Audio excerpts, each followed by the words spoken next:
Hello बच्चों, question is the maximum volume at NTP is occupied by option A is 12.8 gram of SO2, option B 6.02 into 10 की power 22 molecule of CH4, C 0.5 mole of NO2 and D is 1 gram molecule of CO2. Key concept of this question is mole. हम यहाँ पे मोल calculate करते हैं. Number of mole calculate करने का जो formula रहता है, number of mole equal to, हमारे पास तीन फॉर्मूले हैं यहाँ पे, given mass divided by molar mass and आपका यहाँ पे given number of molecule divided by Avogadro number Na 6.02 10 की पावर 23 जिसकी वैल्यू होती है इक्वल टू, आप इसको ऐसे भी लिख सकते हैं, given volume and divided by 22.4 litre. ये आपका वॉल्यूम है एट STP 22.4 लीटर. तो ये तीन फॉर्मूले आपके नंबर ऑफ मोल कैलकुलेट करने के रहते हैं.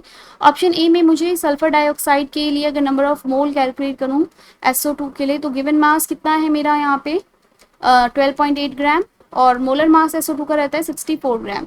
सल्फर का 32 होता है, ऑक्सीजन के दो मॉलिक्यूल हैं, एक ऑक्सीजन का 16 होता है, इसे ऐड करेंगे तो 64 मेरे पास आ जाएगा. 64 ग्राम मोलर मास रहता है SO2 के लिए. इसे हम डिवाइड करेंगे तो मेरे पास जो आंसर आएगा दैट इज 0.2 मोल आपका आ जाएगा, 0.2 मोल. और वॉल्यूम की बात करें हम, 0.2 मल्टीप्लाई बाय STP पे जो वॉल्यूम होता है 22.4 लीटर हम निकालेंगे तो वॉल्यूम यहाँ पे निकल जाएगा 11 ये आपका आएगा मल्टीप्लाई करने के बाद 4.48 लीटर. हम इसे यूनिटरी मेथड से भी निकाल सकते हैं.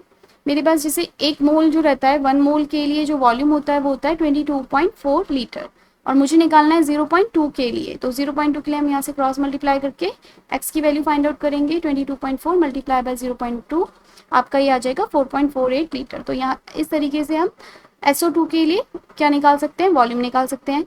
बी के अंदर मुझे गिवन है आपका CH4, आपका मॉलिक्यूल है कितने 6.022 10⁻22 मॉलिक्यूल आपके पास CH4 के हैं. तो अगर नंबर ऑफ मोल हम कैलकुलेट करें, फॉर्मूला क्या रहता है, गिवन नंबर ऑफ मॉलिक्यूल कितने हैं 6.02 10 की पावर 22 और डिवाइडेड बाय एवोगैड्रो नंबर होता है मेरा 6.022 10 की पावर 23. ये आपके पास आ जाएगा 0.1 मोल. मेरे पास 0.1 मोल मीथेन के प्रेजेंट है. 0.1 को मल्टीप्लाई करेंगे किससे, 22.4 लीटर से, आपका आ जाएगा 2.24 लीटर वॉल्यूम आ जाएगा CH4 के लिए. नेक्स्ट है आपका सी ऑप्शन में. हमारे पास सी ऑप्शन है जिसमें है मेरे पास 0.5 mole of NO2. 0.5 mole of NO2 हम कैलकुलेट करेंगे. मोल ऑलरेडी हमें गिवन है NO2 के लिए, मल्टीप्लाई कर देंगे इसे 22.4 लीटर वॉल्यूम एट STP पे. मेरे पास जो वॉल्यूम निकल कर आ जाएगा दैट इज 11.2 लीटर. NO2 के लिए वॉल्यूम निकल कर आ गया.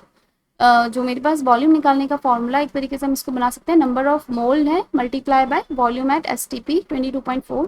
तो यहाँ से मेरे पास वॉल्यूम निकल कर आ जाता है, जो भी आपका गिवन वॉल्यूम रहेगा वो आ जाएगा.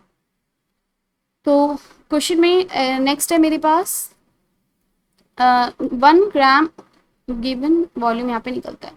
नेक्स्ट फोर्थ स्टेटमेंट में आपके पास है 1 gram molecule of CO2. 1 gram molecule of CO2 means क्या होता है, 1 gram molecule of CO2 means है आपका 1 mole of CO2, 1 mole of CO2. तो 1 मोल CO2 के लिए अगर मैं वॉल्यूम निकालूं तो मोल मल्टीप्लाई बाय 22.4 हम करेंगे तो मेरे पास आ जाएगा 22.4 लीटर आ गया 1 ग्राम मॉलिक्यूल ऑफ CO2 का वॉल्यूम. सो इसने मुझसे हाईएस्ट वॉल्यूम पूछा था तो करेक्ट ऑप्शन मेरा, मैक्सिमम वॉल्यूम पूछा था किसका होगा, करेक्ट ऑप्शन हो जाएगा ऑप्शन डी. 22.4 लीटर इसका वॉल्यूम आ रहा है, बाकी सबका कम आ रहा है इससे. So correct option is option D. Hope you understand.